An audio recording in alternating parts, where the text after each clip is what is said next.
Welcome back to Real Clear Radio Hour, brought to you by the Competitive Enterprise Institute. I'm your host, Bill Frezza. Joining us for the second half of our show is Katherine Mangu-Ward, the newest editor-in-chief of Reason. Katherine, welcome to the show. Thank you for having me. Katherine, I've long wanted to do a show on tech-futurism and the robot revolution, and being from the tech community, I thought it would be easy, but I've struggled with all the bizarre and apocalyptic pronouncements coming from so many tech pundits. So here I am talking to a philosophy and political science major, and before we start, I have to ask you, how did you make it through Yale without turning into a doctrinaire liberal? The place looks like it's become a safe space madhouse. As it happens, it was surprisingly easy. I think, as is often the case in extreme environments, there was a very robust conservative and libertarian community at Yale, robust enough to have at least 3 parties in the Yale political union that bitterly hated each other, all on the right. So that trained you for your current position at Reason? That's right. Well, that's one of the things about the libertarian community. They do tend to do a lot of infighting. Let's move on and talk about the future and start with the poster boy for futurism, Elon Musk. Musk seems to have perfected the art of the big promise enabled by the subsidy gravy train. Is he a hero or a villain? You know, I actually tend toward the hero side of that interpretation. I think this is a thing about which reasonable libertarians can disagree. There's certainly been a pretty equal balance on Reason's website between me and my colleague Veronique de Rougy, who is a deep Musk skeptic. It's very true that he's taken quite a lot of subsidies, particularly in his non-space companies. So for the solar products, for Tesla. But I think actually the NASA contract is less problematic than some libertarians want to make it out to be. He's providing a service to NASA at a lower cost and in a better structure than all of the legacy kind of space industrial complex providers have done. So yeah, he's taking government money, but he's also providing a service. And maybe my standards are low, but that sounds pretty good compared to most of what the government does. Do you really think he'll make a business out of taking us to Mars? I have no idea. I hope so. I mean, when I watched his Steve Jobs-style presentation at the end of September, in which he sort of pitched us all on becoming Mars colonists, I had 2 thoughts. One, Steve Jobs really is underestimated. It's hard to do that type of presentation. Mm-hmm. And Musk, I found it charming as he kind of veered around, recommending that people watch Battlestar Galactica and these sort of really boring charts about rocket fuel composition, mixed in with inspiring videos of the Mars colony we're all going to move to. But, I think he's been very clear about the fact that he's not going to take SpaceX public. He's not going to do an IPO for quite a long time, if ever, precisely because he recognizes that the tolerance for this kind of big think is limited in the market, and certainly he's not going to, be able to hit quarterly goals for his stockholders. So he's just not going to do it. Dipping ever deeper into the techno-fever swamps, Ray Kurzweil has many people convinced that we're fast approaching a singularity where AI robots get so good at designing their own successors that they grow exponentially smarter, more powerful, and leave us humans behind. How serious is a threat of a Terminator-like genocide if robots turn against us? If you're asking me the question, when are the robots going to kill us all, I'm not sure that I have a solid answer for that. But, I am pretty convinced by Kurzweil, and, I think there are other futurists in his general neighborhood, like Robin Hanson, for instance, who have written very compellingly about the fact that computers really are getting smarter at a rate that suggests they will overtake humans. I don't think that's necessarily an apocalyptic scenario, though, in the same way that various species outcompete each other in different environments, but those species don't necessarily become extinct. I can easily imagine a universe in which these super intelligent computers are just indifferent to humans and we continue on our merry way, for instance. I can't imagine robots being stupid enough to declare war on humans. We're so good at it.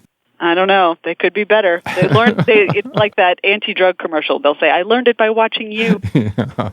All right, let's get on to more happy subjects. What about uploading our minds into computers so we can live forever? Any prospect of that in our lifetime? I think I'm already about mid-upload. I don't know about you, but for instance, our interview today, I definitely did not have it stored in my own mind. I had it stored in the Google Cloud mind. I didn't need to keep it in my own mind. My phone reminded me, my computer reminded me. It popped up a little calendar notice saying, give Bill a call. This is not going to be some kind of apocalyptic moment where all of a sudden it's the rapture. It's going to happen gradually. It's already happening. And, I think it'll be one of those things where we won't notice it happened until it's over. All right, Katherine, let's come back to Earth. What about driverless vehicles? Are they a boon to safe economical transportation or a ticket to permanent unemployment for every hardworking truck driver in the country? They're both. I think it's very clear that there will be a dramatic shift in the labor market for relatively unskilled workers once we perfect the driverless car, and we're very close to perfecting the driverless car. There's simply no way around that. At the same time, I don't have a kind of disastrous feeling about what that means for our country or for people overall. And I think the offsetting benefit of the tremendous, tremendous potential safety improvement with driverless cars, it cannot be overestimated. People make mistakes. People get in car accidents and die all the time because people are fallible. These cars won't be perfect, and they certainly won't be perfect the first week they're all on the road, but we can make them a lot smarter, better, faster reflexes than individual human drivers. And I think in the debate about driverless cars, we're systematically underestimating the value of that. There was a time when many middle-class American families employed domestics, maids, cooks, nannies, gardeners. Over time, welfare, minimum wage laws, and immigration restrictions put this out of reach for all but the wealthy. Will one day robots do all our household chores? Robots already do quite a few of my household chores. I mean, I don't know what your house is like, but I have a Roomba. It does my vacuuming. Sometimes I sit in my house in the evening and I realize that all around me, robots are working incredibly hard while I lay around and read a book. My dishwasher is running. My washing machine is running. My Roomba is running. There's a little camera in my children's room that's essentially babysitting them. This is, again, I think, a place where the future is already here, and we're sort of so preoccupied looking out at the horizon for the army of robots to come marching over it that we haven't noticed they're already in our homes. They're already amongst us. They're already amongst us. So where do workers of tomorrow fit in the grand scheme of things? I mean, we live under a set of labor laws designed for the 1950s, but we're shifting into a gig economy that looks completely different. I mean, right now I'm working two jobs, both as a 1099 contractor, and neither looks anything like the job for life I was promised when I joined Bell Labs in 1978. Are we going to be able to handle this? I hope so. I actually think this is a place where the political risk is very high. And when you heard, Hillary Clinton's first speech, her first economic policy speech on the stump, she essentially said, I'm going to attack the gig economy because I think it's unjust. And she made a moral argument about it, which I think is the most interesting part. She didn't say, listen, overall, this is not the utilitarian calculus is not there. She didn't say overall people will be worse off. She said it's wrong and exploitive for people to, for instance, work for Uber as contractors rather than as full employees. I think she would say it's wrong for you to work in the pattern that you are working as a 1099 employee rather than a W-2 employee. I think that's incredibly misguided, not least because at least when you talk to millennials, when you talk to younger people, they have a very strong preference for flexibility. They don't value stability highly when it comes to employment. They would much rather be able to put together an economic situation for themselves that, A, allows them to do what they want to do, and B, gives them flexibility so that they can leave one gig and come back to another gig after a few months off or anything like that. I think it's totally wrong-headed to see that pattern of employment as something that's wrong or exploitive, and that is a core tenet for the Democratic Party right now. The Republicans are actually just as bad. They're simply indifferent to the gig economy, and they're just as willing as their Democratic counterparts to engage in the kind of crony capitalism that ultimately undermines it. So you see Republicans favoring large corporations with tax breaks. You see them favoring large corporations with trade benefits, that kind of thing. Both parties are pretty hostile to the changing economic landscape. Katherine, a few weeks back, we did a show on big science with Jeremy Berg, the new editor-in-chief of the science journals, and Dan Sarowitz, who's an outspoken critic of the post-World War II federal funding model. I talked to both of them about the increased politicization of science. So-called settled science has been essentially weaponized by certain politicians who are scaring the heck out of us about the future. What do you make of that? I think, actually, I would go even a little bit further back to basics and cite Reason Science correspondent Ron Bailey, who did a cover story for us a couple months back on the extent to which nearly all science, but especially social science, has been undermined by these findings about how inadequate the peer review process is. I think it's absolutely true that you hear all the time some politician or advocate saying, well, science shows such and such. And while there's a lot wrong with that formulation, even if the peer review process was solid, it's doubly problematic when we see that half the stuff that's being published in these journals can't be replicated, can't be validated, the data's not available, the peer reviewers did a shoddy job. It's a huge problem, particularly for people like me who want generally to be optimistic and to trust that scientists and even corporations that are doing science have ultimately some level of desire to do good science and to create effective products. And this really undermines that. Don't journalists play right into this? I mean, I constantly see articles that say science says, and you read this hyperbolic story about some half-baked piece of science that a journalist has decided to turn into clickbait. How effective a job are they doing covering the field? It's a tremendous problem. And in particular, anything that has to do with diet is very, very subject to this. But one piece of that story that I think is interesting is in recent weeks and months, we've had a bunch of information coming out about how the government is also putting its thumb on the scale when it comes to diet research and how we publicize findings about that. So there's a lot working against people who just want to know the truth. You know, we actually have a joke here in the Reason offices. When somebody says something really outrageous, we sometimes just say, oh, yes, studies show that, yeah. Which is, you should always be skeptical of the casual use of the phrase studies show, I think. So I'm not sure everyone is looking for the truth. You know, on the one hand, a large segment of the body politic demands that we decarbonize our energy industry because big science climate models forecast doom. On the other hand, many of these same people demonize genetically modified crops and vaccines, despite the fact that big science declared them perfectly safe. How can people have it both ways?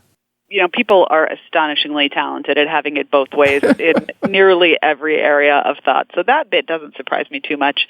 We published something at Reason a while back.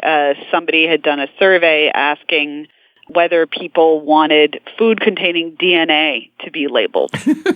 And there was overwhelming support for labeling for food that contains DNA. So I think there's a basic level of scientific illiteracy, which is at play here. But there's also a sort of broader problem, which is that my science is good and is the real science, and your science is fraudulent and paid for by corporations. And that is a sort of thread that runs through all of this. At the same time, people who are looking to reduce carbon, very skeptical of other potential technological solutions to global warming. Oliver Morton has a wonderful book out about essentially re-engineering the atmosphere to deal with global warming. That is absolutely not a part of the debate, even from people who say they are, quote-unquote, pro-science. Well, forget about that. What about nuclear? And then, of course, there's the nuclear question. That, I think, is actually less about the science side and more about a sort of irrational risk aversion based on that information. But, again, it's the same thing. There's this very, very narrow band of solutions which are considered appropriate, grown-up, New York Times solutions. And they're simply not actually the real options out there. And the debate is stifled because of that. So, Katherine, let's come back around to robots and artificial intelligence, which is where we started our conversation. Looking back across American history, we reduced the percent of the population involved in farm labor from 90% to 3%, yet agricultural output soared. The same thing's happening in manufacturing. Why is it so hard for many people to accept the fact that as our tools get better, life gets better? I wish I knew the answer to that. I think a lot of my work as a journalist is just trying to offer up stories that will illustrate that idea. To say, okay, I get that you're broadly anxious about change. Everyone is. But may I remind you that the robot revolution is underway and you like your Roomba. May I remind you that the reason that you don't employ someone with a college degree to whom you have to issue a W-2 to vacuum your floors is not because you're part of some kind of evil takeover intent on destroying the well-being of Americans. It's because you're acting rationally in the face of economic incentives and available technology. I think there's always a place where people simply look into the future, can't see clearly, and freak out. But I certainly agree that the best remedy for that is to look back and say, well, what happened the last time technology invaded a certain sector of the economy? Katherine, what role does globalism play in our march toward the techno-future? It's quite significant, and I actually think that's a place where I have a lot of anxiety myself. I see the U.S. falling behind, and it can be silly things like right now in Oceania, I think in New Zealand, Domino's is experimenting with pizza delivery drones. That's a reality in another place in the world. It's not here because the regulations are too hard to negotiate. Domino's said, listen, we'll just do proof of concept somewhere else, and then we'll see about the United States. We should never be in that position. That, to my mind, runs so counter to core American values. Everyone should always want to try their crazy stuff with us first. That's my vision of America, and I think many people share it. So it's disheartening to hear that the pizza drones are happening somewhere else. Well, we're becoming French.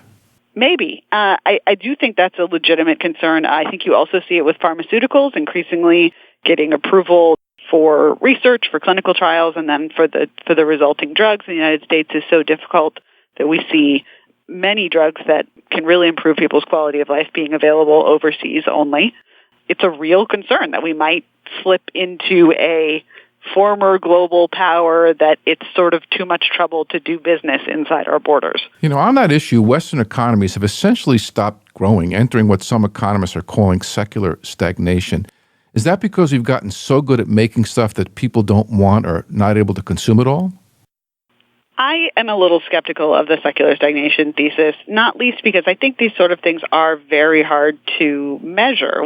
How do we look at what economic growth means in a scenario where we now believe we have a God-given right to a smartphone, and we're comparing that with economic figures from previous eras, whereas such a thing would be literally unimaginable.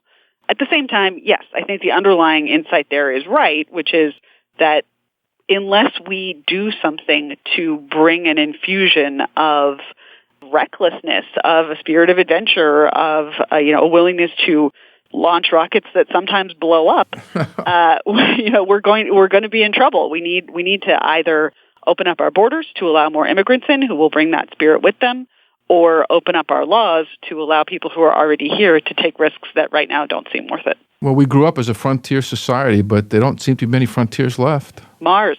That's where we started. All right. So, Katherine, what advice do you have for people who are so frightened by the future that they're ready to hand political power to demagogues promising to protect them from it? My advice is to talk to someone older than themselves. I think we have a tendency to romanticize the past, and that younger people in particular have this problem. They don't have perspective. Talk to your great-grandmother and ask her how incredibly great this golden age is that we were going to go back to when we make America great again. She's going to say, actually it took me all day to do the laundry once a week. It was horrible. And that kind of perspective, I think, can be the most useful when we start engaging in a kind of nostalgianomics, as some have called it. Have millennials become fearful, cowering in their safe spaces? I don't think so. I think there's a really weird thing happening on college campuses, but I'll remind you, millennials are pretty old now. I think the eldest millennials are now 34. They have kids, they have families, they're, starting to be middle managers at companies. They're behaving just like previous generations, very mild differences. I think it's easy to overblow and to sort of over-exaggerate the dangers of these safe space, political correctness on campus stuff. Remember, we had the same thing in the 90s. Remember the 90s political correctness panic? And, we turned out okay. It's going to be fine. So, Katherine, what's our best bet to make this all work out? I think that our best hope right now is the fact that the private sector is growing so much faster than the public sector. It's doing so many new things. We see so many fresh products and entire industries that didn't exist before. Even if everything the government does is just incredibly moronically stupid, and that is not a bad bet, still, outside of that universe, our lives are just getting better and better. I think at Reason Magazine, we're always cheering for culture and technology to swamp politics, and you see that. You see that all the time. We no longer get to, people on the right no longer get together and say, oh, we got to still work on privatizing the post office. You know why we don't do that? It's not because the post office got better. It's because who cares? Right. We can send an email. Right. Katherine, it's been a lot of fun. Let's do it again sometime. Thanks for coming on the show. Thank you for having me. That was Katherine Mangu-Ward, Editor-in-Chief of Reason, here on Real Clear Radio Hour, brought to you by the Competitive Enterprise Institute. I'm your host, Bill Frezza. You can check out Real Clear Radio Hour on Facebook or follow us on Twitter at Real Clear Frezza. And while you're at it, take a look at realclearfuture.com for daily updates on the next big wave of technologies. We'd like to thank our sponsor, Old Boston Restorations, for their support. Old Boston is a boutique property management company in Boston's South End. Visit them online at oldbostonrestorations.com. That wraps up our show for this week. We've got a special treat for you next week for Veterans Day weekend, a field trip to the Battle for the Airfield World War II reenactment. Please join us for that, same time, same station. See you then.